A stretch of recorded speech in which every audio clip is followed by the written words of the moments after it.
Bueno, ahora vamos a continuar con el proceso de activación de la coagulación.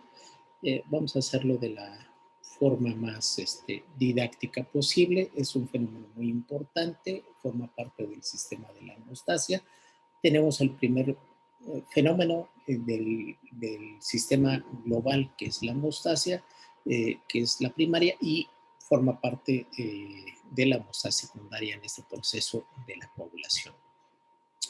Puntos importantes. Bueno, fundamentalmente en el fenómeno de coagulación, los protagonistas son los factores de la coagulación, sin omitir mencionar que también tenemos al endotelio, las plaquetas, monocitos y neutrófilos, entre otros. Pero bueno, importantemente en estos son los factores de la coagulación. Aquí los vemos numerados.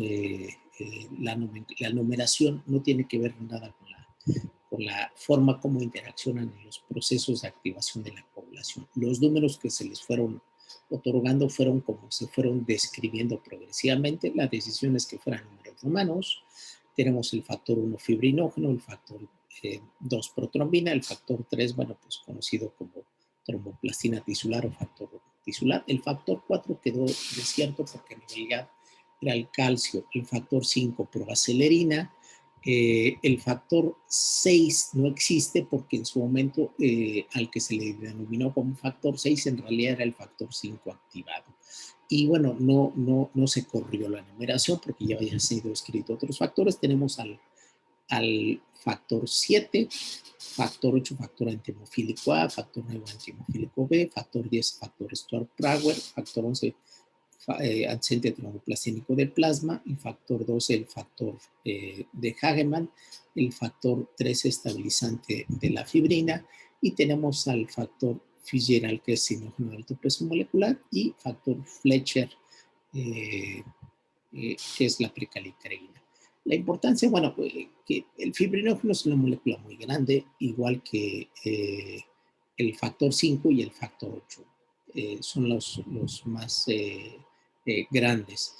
Pero la importancia que en esto es la vida media. Por ejemplo, en un paciente que tenga deficiencia de factor 8, que tiene hemofilia A, pues vemos cada cuándo hay que transfundirlo, cada 8 a 12 horas, ¿no? Y el caso del factor 9, pues 18 a 30 horas o 24 horas. Entonces, bueno, o sea, también saber cada cuándo hay que infundirlo. A diferencia, por ejemplo, de un paciente que tiene deficiencia de factor 10, que las hay, pues cada 40 a 50 horas. Eso es la importancia de regar. ¿Y cuál es el factor que tiene la vida media más corta? Es el factor 7. Por eso, en las hepatopatías que tienen defecto en la síntesis, el primer factor de la coagulación que se altera es el factor 7 y por lo tanto tiene el TP prolongado, ¿no? Es uno de los que existen. Ahora, otro tiene que ver con el sitio de codificación. Lo importante es que de todos los factores, el factor 8 y 9 se codifican en el cromosoma sexual X. Por lo tanto, la hemofilia o la hemofilia B está ligado al cromosoma sexual X. Quiere decir que hombres manifiestan la enfermedad y mujeres convencionalmente se consideran portadoras, aunque hay mujeres portadoras que tienen un fenotipo hemorrágico como tal. Actualmente muchos están tratando de catalogarlos como mujeres hemofílicas. En realidad son mujeres portadoras con un fenotipo hemorrágico. Esa es la importancia de poder identificarlo y el resto pues se codifican en autosomas. Esto es una de las primeras tablas. Es importante identificar que los factores de la coagulación, la mayoría de ellos tienen síntesis hepática, por lo cual un paciente que tiene una hepatopatía tiene una situación catastrófica desde el punto de vista hemostático o de coagulación. La excepción hecha es el factor tisular y el factor 8 de la coagulación, aunque también importantemente su síntesis de sinusoides hepáticos. Pero la mayoría de los factores de la coagulación son proteínas y tienen síntesis hepáticas. El factor tisular pues forma parte de la célula endotelial y de la membrana de los monocitos. Esta tabla es muy importante para identificar cómo son los factores de la coagulación. Tenemos factores de la coagulación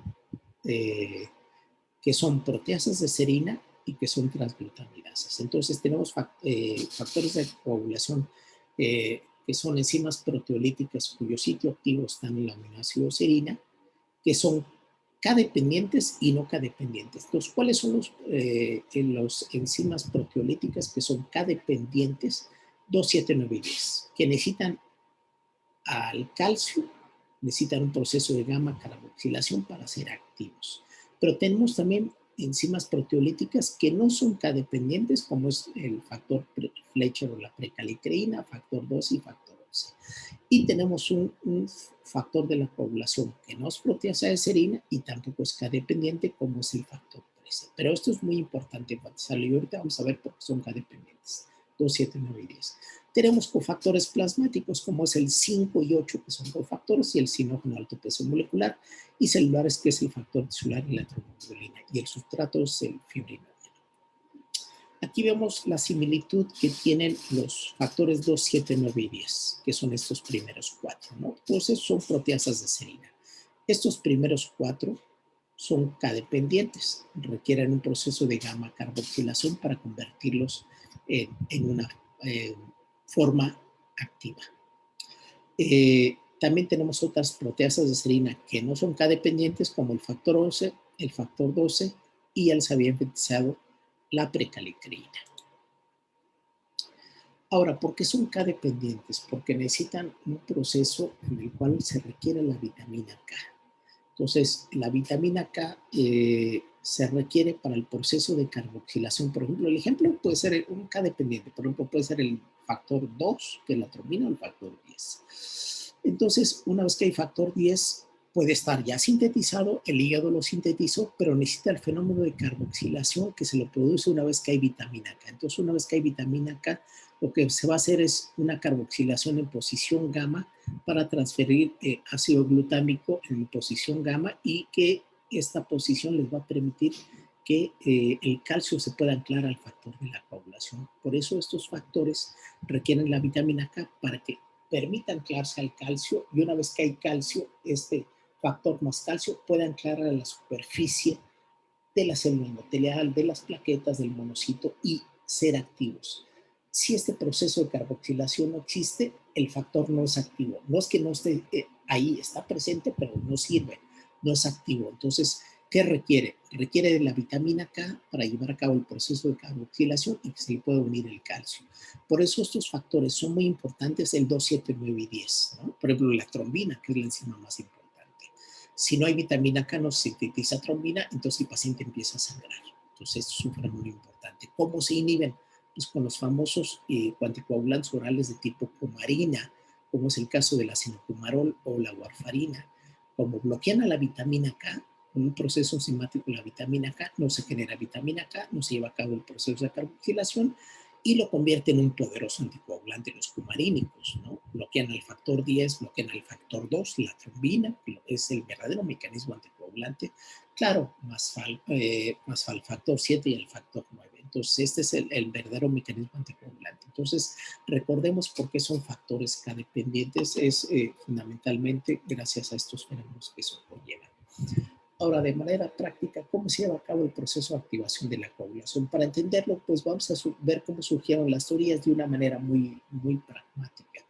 Y esto para entendimiento de cómo se lleva a cabo el proceso de activación de la coagulación, para poder entender por qué no sangra un paciente, o por qué sí sangra, o por qué un paciente puede tener un fenómeno de trombosis, ¿no? Porque puede tener hiperactivación de la coagulación, o porque puede tener exceso de algunos factores de la coagulación. Aquí están los diferentes modelos hasta llegar al modelo celular, que es el vigente hasta que no surja un nuevo modelo. Cada modelo es un escalón que nos permite un mejor conocimiento. Desde el modelo clásico de Morawitz hasta el modelo celular de Dougal Morrow, Maureen Hoffman y Harold Roberts, ¿no? Pasando por el modelo de la cascada de la población. El modelo celular nos vamos a detener al final, simplemente para enfatizar algunos datos. Los inicios, pues, fue de la teoría clásica por el doctor Morawitz, ¿no? Paul Morawitz estableció el primer modelo coherente donde establecía, ya se conocía el fibrinógeno, ya se conocía la protrombina, entonces simplemente le elaboró una teoría coherente en Alemania en 1905 para establecer este modelo donde la tromboquinasa es la que particularmente adquirió un papel importante en el paso de protrombina a trombina, ¿no? La trombina la enzima más importante, y la trombina lo que hacía en un paso enzimático, generar de esta proteína en este sustrato de fibrinógeno a fibrina, y la fibrina es la que realmente era esta red, ¿no? Esta fibra que se generaba en la formación de este proceso del coágulo. Este fue el gran logro del doctor Morawitz, es decir, que el proceso que conocemos actualmente de la coagulación se conoció primero como lo que nosotros conocemos como última fase, la fibrinoformación. Entonces, realmente así como se vino a dar este conocimiento. ¿Qué es lo que sucede entre 1905, que surge la primera teoría, y las siguientes teorías? Bueno, se fueron descubriendo nuevos factores de la coagulación, ¿no? Se van descubriendo el factor 2, el factor 11, el factor 8, el factor 9, el factor 10. Se van descubriendo nuevos factores y eso permite dar otro gran paso. A lo que quiero mostrar aquí es que en los años 50, el doctor Irving Wright, ya que se habían descrito un número importante de factores de la coagulación, él lidera un grupo de trabajo, ¿no? Un workshop, donde le llevaba a cabo lo que sería ahorita como un subcomité de estandarización de la nomenclatura de los factores de la coagulación. Era tal la cantidad de factores de la coagulación que pues todo el mundo decía, bueno, en lugar de ponerle el nombre, mejor que tenga otra nomenclatura. Entonces, este grupo decidió, reunió un grupo de expertos, el doctor Wright, digamos, de expertos en coagulación, que habían descrito, por ejemplo, está aquí importantemente el doctor Armand Hui, que describió el factor 5, ¿no? Junto con Warren, y que además describió la tecnología para describir en 1935 el tiempo de protrombina que actualmente seguimos utilizando. Está el doctor Bringhaus, que ayudó a la identificación del factor 8 en Chapel Hill, en Carolina del Norte. El doctor Astrup, que estudió fibrinolisis. El doctor Soulier, que junto con el doctor Jean Bernard escribieron el síndrome de Bernard-Soulier. El doctor Oren, el doctor Alexander Schmidt. Es decir, se formó un grupo de expertos que se iban a reunir, que eran colegas del doctor Radnov, que había descrito el factor 12, en 1958 en Roma. Entonces deciden la nomenclatura para darle a los factores de la coagulación, deciden que sean números romanos. De ahí que nosotros identificamos los factores de la coagulación como números romanos y no números arábigos. Claro que hubo gente que no estuvo de acuerdo, pero bueno, pues al final el grupo de consenso de expertos consideró que así se modificara la terminología, ¿no? Entonces, aquí vemos igualmente en otra de las reuniones que tuvieron, pues otro grupo de líderes de opinión importantes en temas de coagulación. Entonces, aquí se están de alguna manera reuniendo un grupo importante que habían participado en modelos, en teorías, en procesos enzimáticos de la coagulación. Entonces, aquí ustedes pueden ir viendo, por ejemplo, aquí está el doctor Bringhaus, por ejemplo, ¿no? Y así sucesivamente pueden ir identificando, y lo pueden detener y visualizar, pues está la mayoría de los expertos que han ido describiendo. Está la doctora Nilsson, por ejemplo, ¿no? La doctora Nilsson, importante, que participó en el fenómeno además de la descripción del factor de von Leeuwen, que dio la descripción de von Leeuwen en el modelo de profilaxis en hemofilia, digo, y simplemente para detallar algunos de los que aparecen en estas imágenes emblemáticas importantes, que son la historia del proceso de activación de la coagulación.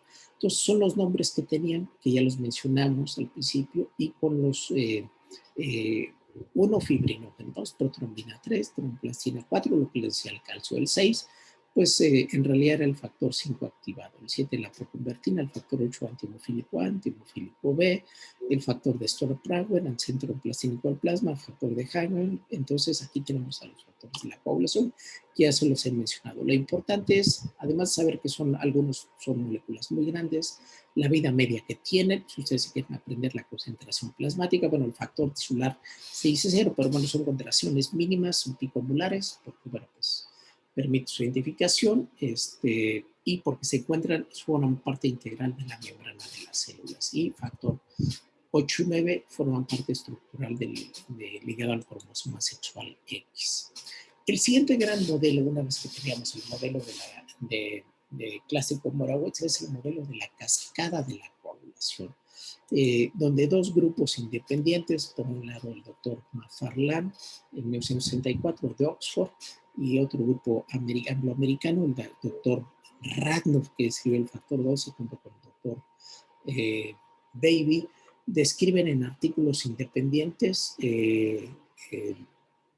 este modelo de cascada o de caída de agua, donde un factor activa a otro y así sucesivamente, ¿no? Ese es, por ejemplo, el descrito por David Radnoff: 12-2 activado, 11-11 activado, 9-9 activado, 8-8 activado, en secuencia de caída de caída de agua, perdón, ¿no?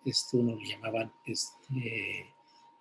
como tal, como de cascade, y otros le llamaban como waterfall, como caída de agua, que al final pues se consideran como sinónimos, ¿no? Entonces, estos dos grupos son los que identificaron el modelo de la cascada de la coagulación, vigente al día de hoy desde el punto de vista laboratorio, donde tenemos una vía intrínseca, una vía extrínseca, una vía común, que convergen para finalmente pues, hacer este sellado y que se lleva a cabo el proceso de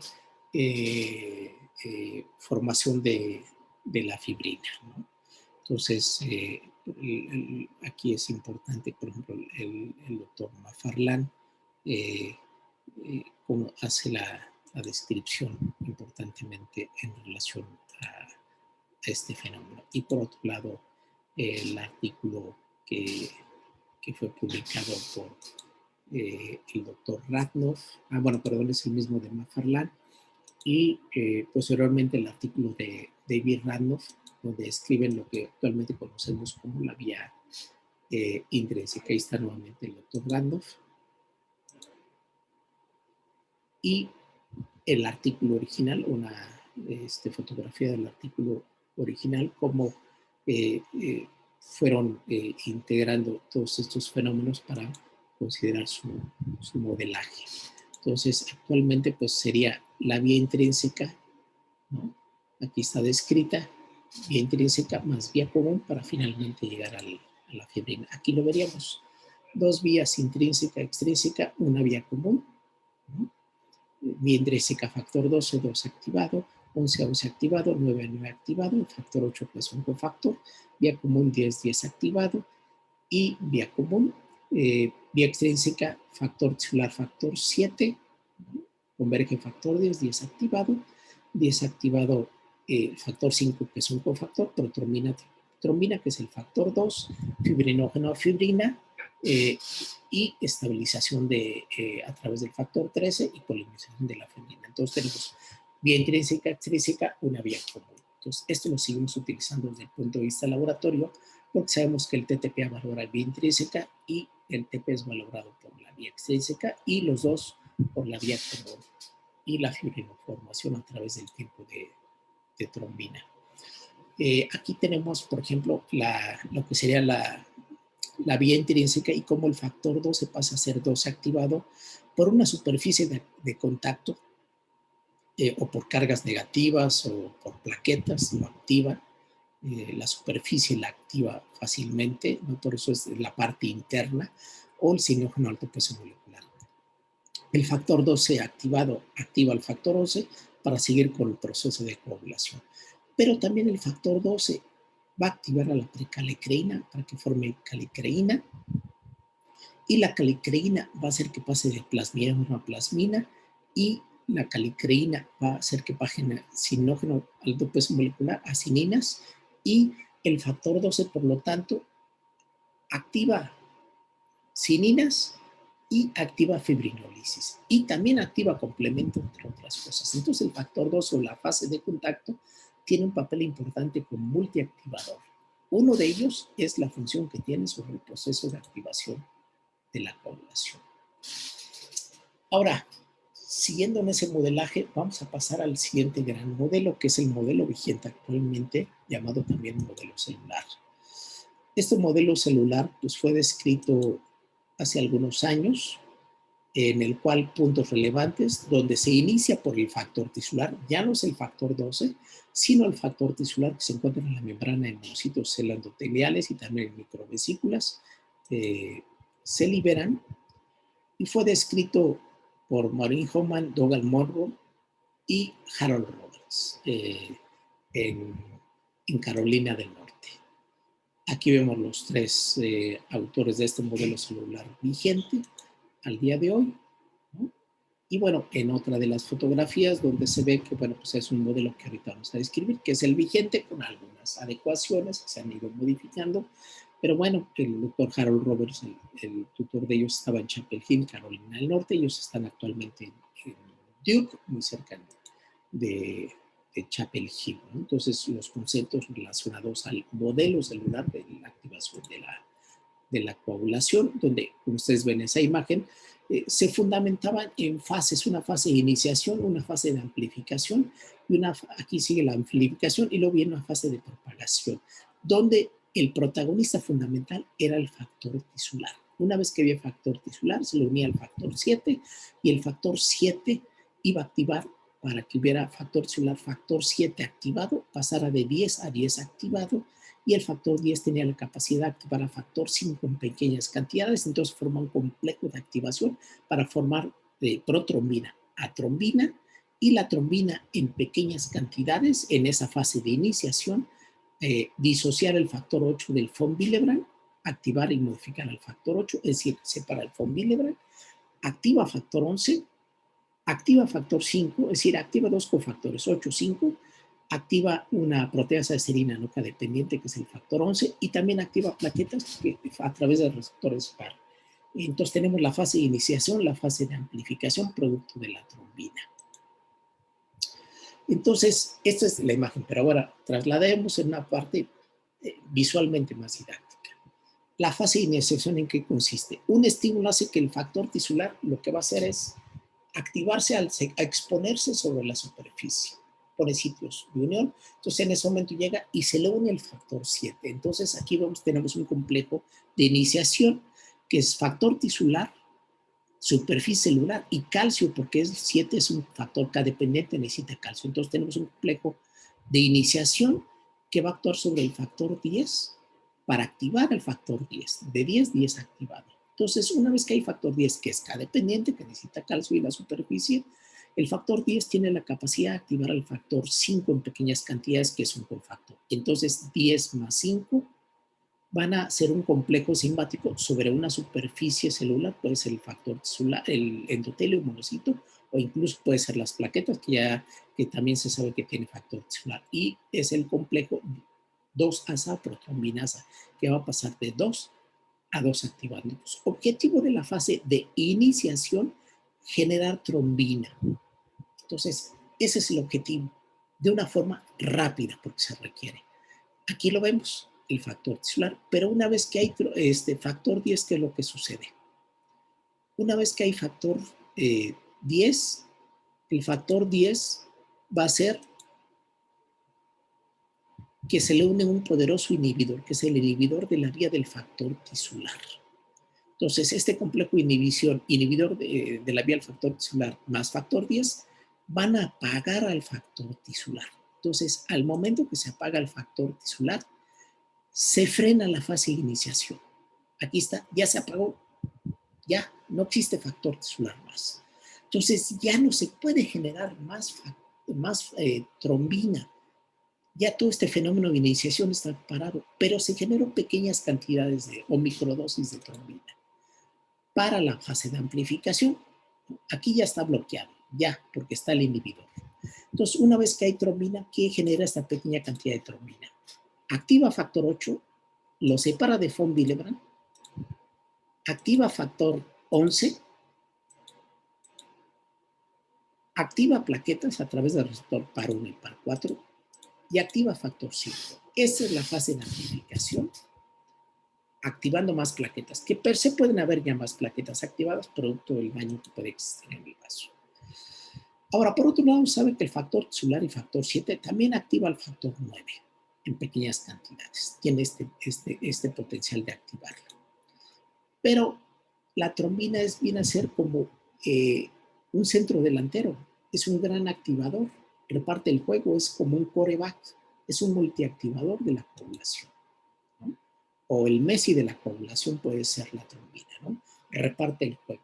¿Por qué? Porque puede activar muchos factores o puede mover a muchos delanteros. Eso es lo que hace la trombina. Entonces, ¿qué es lo que sucede? Que una vez que se lleva a cabo la fase de amplificación, que está la plaqueta activa, el factor 9 se lleva a cabo el proceso de propagación.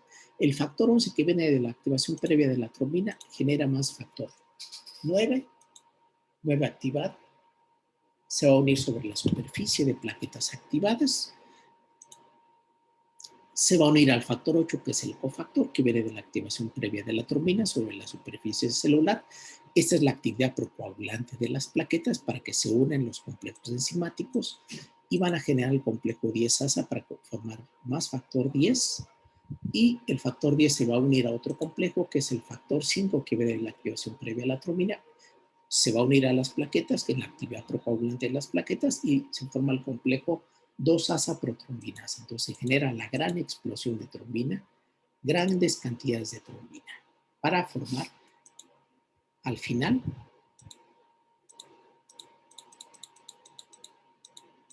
ustedes lo pueden ver, grandes cantidades de trombina y al final el coágulo de fibrina. Y aquí sellar la lesión una vez que hay plaquetas activas. Ahora, ¿qué rol tiene el factor 12? Bueno, el 12 su función es únicamente en la coagulación activar al factor 12, pero si quitamos al factor 12, pues sigue el proceso de activación de la coagulación. Entonces el factor 12 está fuera del modelo celular. Entonces, aquí vemos iniciación, amplificación, propagación y la gran explosión de fibrina para garantizar un coágulo firme y sólido de fibrina. ¿Por qué un paciente con hemofilia sangra? Uno dice, si tiene dos vías de activación, el modelo de la cascada no lo explicaba, porque dicen, si no tiene factor 8 por hemofilia A o hemofilia B, pues esta vía no sirve. Y uno diría, pero tiene la otra vía, que tiene la vía extrínseca. Sí, pero lo que no contamos, que existe un poderoso inhibidor, que es el inhibidor de la vía del factor tisular, que bloquea esta fase. Por lo tanto, el paciente no queda de otra más que generar coágulo por lo que se conocería como la vía intrínseca de acuerdo al modelo de la cascada. Por eso un paciente con hemofilia sangra, porque tiene bloqueado la fase, la vía extrínseca o la fase de iniciación.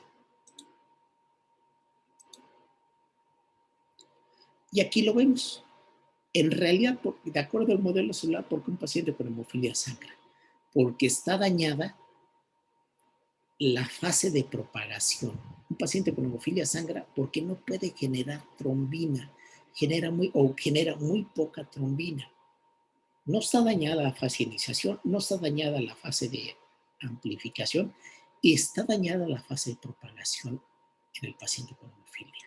Entonces, al no ver esto, pues no hay suficiente cantidad de trombina. Entonces, un paciente con hemofilia sangra porque es la incapacidad de formar trombina sobre una superficie de plaquetas activadas, la incapacidad de formar un complejo 10-asa y por lo tanto el complejo 2-asa, y con esto no genera suficiente cantidad de trombina y por lo tanto el paciente con hemofilia sangra. En la última fase es la fibrinoformación. Una vez que hay trombina, actúa sobre el fibrinógeno rompiendo cadenas alfa y beta. De fibrinógeno aquí tendríamos un monómero que es de fibrina, y lo que va a hacer que estos monómeros de fibrina formen un dímero, un pentámero y al final un multímero de fibrina, que tiene que estar estabilizado a través del factor 13 que pone enlaces covalentes. Esto es muy importante porque si no sufriría ruptura por diversos mecanismos enzimáticos o flujo sanguíneo. Entonces, esto es importante. Así que, pues, con esto concluiríamos esta fase de forma muy rápida, práctica, de lo que viene a constituir el fenómeno de activación de la coagulación, que viene a reforzar el mecanismo de fisiología de hemostasia primaria.